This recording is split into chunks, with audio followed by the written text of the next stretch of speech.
अहम खबर आ रही कि टाटा ट्रस्ट के नए चेयरमैन अब नोएल टाटा होंगे। ये एक बड़ी खबर है। टाटा ट्रस्ट के बारे में आपको बता दें कि टाटा ट्रस्ट टाटा ग्रुप की जितनी होल्डिंग कंपनियां हैं उसमें करीब करीब दो जो बड़ी ट्रस्ट है, जिसमें सर रतन टाटा और सर दोराब मिस्त्री ट्रस्ट है, उनकी दोनों की होल्डिंग मिला के करीब करीब 66% की होल्डिंग है। तो अहम है क्योंकि लॉन्ग टर्म पूरी स्ट्रैटेजी इस ग्रुप की तैयारी ट्रस्ट के जरिए होती है, पूरा विजन ट्रस्ट के जरिए वहाँ पर बनता है। और ऐसे में टाटा ट्रस्ट के नए चेयरमैन के तौर पर नोएल टाटा को चुना गया है। ये पहले से ही ट्रस्टी के तौर पे वहाँ पर थे और ग्रुप की कई सारी कंपनियों में मैनेजमेंट के तौर पर बड़े रोल में अपनी भूमिका निभा चुके थे और अब टाटा ट्रस्ट के नए चेयरमैन के तौर पर नोएल टाटा जी को चुना गया है। अब रतन टाटा जी के देहांत के बाद अब ये पद खाली था, तो टाटा ट्रस्ट के तौर पर टाटा ट्रस्ट में अब चेयरमैन के तौर पर अब नोएल टाटा जी का नाम आ चुका है। ये अनाउंसमेंट हो चुका है। इस पे लगातार हम इससे पहले भी जानकारी ईटी नाउ स्वदेश पर आपको दी गई हुई थी कि नोएल टाटा ही सबसे बड़े कंटेंडर है। पहले से भी ट्रस्टी थे, 2019 से ही वो लगातार ट्रस्ट से जुड़े हुए थे और पूरे टाटा ग्रुप के कई सारी कंपनियां में वो लगातार मैनेजमेंट में बड़ी भूमिका निभा चुके थे। तो ऐसे में पूरी संभावनाएं बन रही थी कि उनके बाद अब नोएल टाटा जी की एंट्री हो सकती है टाटा ट्रस्ट में, और डेफिनेटली एक काफ़ी अहम फैसला है और एक बड़ा कदम है। और इस ग्रुप के लिहाज से अगर देखें, हमारे सहयोगी अंकुर मिश्रा भी जुड़ गए हैं जो लगातार इस खबर को बारीकियों से देख भी रहे हैं और इन्होंने ही सबसे पहले खबर भी दी थी। अंकुर, आप ये बता रहे थे कि आज मीटिंग चल रही है टाटा ट्रस्ट की और नोएल टाटा बन सकते हैं, आपकी खबर पर मुहर भी लग गई है, और डिटेल बताइए उनके बारे में। जी हाँ, सूत्रों के मुताबिक हमें ये पता चला है जो बैठक चल रही थी ट्रस्ट की, वहां पर यूनैनिमसली इलेक्ट कर लिया गया है उनको अध्यक्ष। और ये जो प्रक्रिया है वो जब से रतन टाटा जी का निधन हुआ था उसके बाद से ये औपचारिक प्रक्रिया थी कि एक बोर्ड बैठक होती है, वो सारे मिल के डिसाइड करते हैं कि अगला जो आधिकारिक तौर पर चेयरमैन कौन होगा।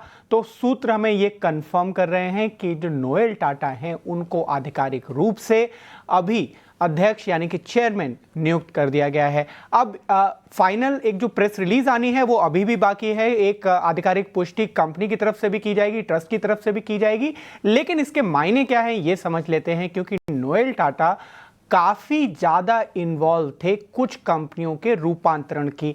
इनमें से हम बात कर सकते हैं ट्रेंट की, टाटा इंटरनेशनल में उन्होंने काम किया है। तो पहले से ही संभावना ये जताई जा रही थी कि वो की कंटेंडर हैं। रतन टाटा के जाने के बाद एक अंदाज़ा ये भी लगाया जा रहा था कि क्या मिस्त्री के क्लाइंट से कुछ होगा या फिर रतन टाटा जो के बाद टाटा वहां पे जुड़ा रहेगा कि नहीं। अब ये लगभग कंफर्म होते नजर आ रहा है सूत्रों के मुताबिक कि नोएल टाटा ही टाटा ट्रस्ट की बागडोर संभालेंगे। इसके अलावा अगर हम बात करें कि ट्रस्ट की भूमिका क्या रहती है, लिस्टेड कंपनीज में जो हिस्सेदारी है टाटा सन्स की वो टाटा ट्रस्ट के जरिए है और ये करीब 66% के आसपास है। तो जिस तरीके से ट्रस्ट की रूपरेखा रहेगी, जिस तरीके से ट्रस्ट चलाया जाएगा, उसका जो असर है वो बाकी सारी लिस्टेड कंपनियों पर भी पड़ेगा। और सूत्र हमें अभी ये बता रहे हैं कि नोएल टाटा को इसकी बागडोर सौंप दी गई है। अंकुर, अब एक सवाल मेरा होगा, ये हालांकि इन्होंने ग्रुप का इनका लंबा अनुभव है, क्या लग रहा है क्या इनके जो अगली जनरेशन की भी तैयारी होगी? क्योंकि ट्रस्ट में उन लोगों की भी एंट्री हो चुकी है, नोएल टाटा के जो 3 बच्चे हैं उनकी भी एंट्री हो चुकी है। तो आने वाले समय में कुछ बड़ी भूमिका में ग्रुप की बड़ी कंपनियों में उनकी भागीदारी भी बढ़ती दिखेगी आगे? बिल्कुल हो सकता है। और परिवार के लोग तो जैसे आपने बोला कुछ साल पहले ही इंडक्ट हो गए थे, लेकिन हमें देखना यह होगा कि किस तरीके से जो ग्रुप है वो काम करता है। क्योंकि यहां पर हमने देखा है नोएल टाटा की अगर हम बात करें तो वो काफ़ी परफॉर्मेंस ओरिएंटेड रहे हैं। 600% के आसपास आंकड़े हम बाद में चेक कर सकते हैं कि 600% के आसपास रिटर्न जो दिया है वो ट्रेंड में दिया है। तो उनका जो काम करने का तरीका है वो थोड़ा अलग है। जाहिर सी बात है, जब भी कोई लीडर बागडोर संभालता है तो वो अपने हिसाब से ग्रुप को, अपने हिसाब से कंपनियों को चलाता है। तो हम ये देख सकते हैं कि जो कंपनियां हैं उसमें किस तरीके का बदलाव होगा काम करने के तरीके में, और खासकर शेयर होल्डर्स के लिए ये अच्छी खबर हो सकती है, क्योंकि अगर परफॉर्मेंस ओरिएंटेड होते हैं तो जाहिर सी बात है शेयर होल्डर्स के लिए रिटर्न की जो आशा है वो और भी बढ़ सकती है। बिल्कुल।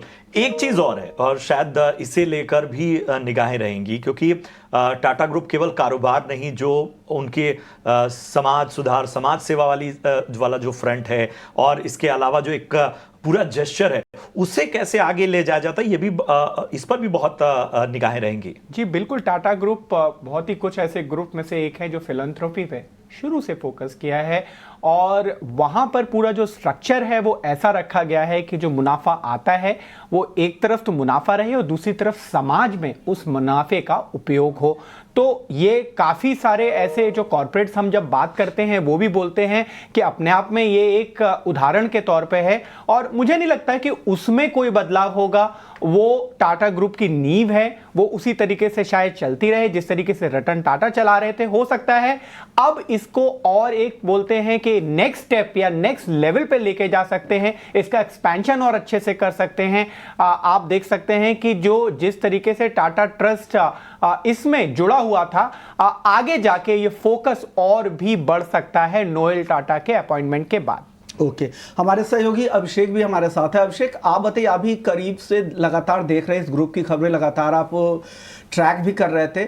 बताइए, क्या टाटा ट्रस्ट में अब नोएल टाटा आने के बाद किस तरह से चेंजेस आने वाले समय में देखने को मिलेंगे? क्योंकि टाटा ट्रस्ट को जाना जाता है स्ट्रैटेजिक तैयारी के लिए, आगे आप किस तरह से सोचते हैं, लॉन्ग टर्म विजन के लिए जाना जाता है कि टाटा ग्रुप का अगला विजन वो टाटा ट्रस्ट के जरिए झलकता है। इसका क्या असर होगा ग्रुप की कंपनियों में आने वाले समय में? विशोन, मुझे लगता है कि देखिए नोएल टाटा एक सही चुनाव भी होगा, क्योंकि पिछले 40 साल से टाटा ग्रुप में एक अलग अलग तरीकों से वो जुड़े हुए हैं, और फिलहाल ट्रेंट को जिस तरह से उन्होंने करीब करीब 3.25 लाख करोड़ रुपए की कंपनी बनाई है पिछले एक दशक में, तो उनकी दिखाता है कि उनके अंदर वो दम है। और भी बाकी कंपनीज में, जैसे कि वोल्टास में, टाटा इंटरनेशनल में, इन तमाम कंपनीज के वो बोर्ड में भी शामिल हैं। तो एक सही चुनाव होगा, क्योंकि देखिए टाटा ट्रस्ट के चेयरमैन थे रतन टाटा, टाटा सन्स के चेयरमैन एमेरिटस थे, और जब ये विवाद पूरा खड़ा हुआ था सारस मिस्त्री के साथ, और उसके बाद जब उनका एग्जिट हुआ, उसके बाद हमने देखा कि एन चंद्रशेखरन को चेयरमैन बनाया गया टाटा सन्स का। उसके बाद से ये चर्चाएं थी कि अगर टाटा ग्रुप से अगर कोई सक्सेसर आना है तो वो कौन होगा। नोएल टाटा के अलावा ऐसा कोई नाम दिखता भी नहीं है।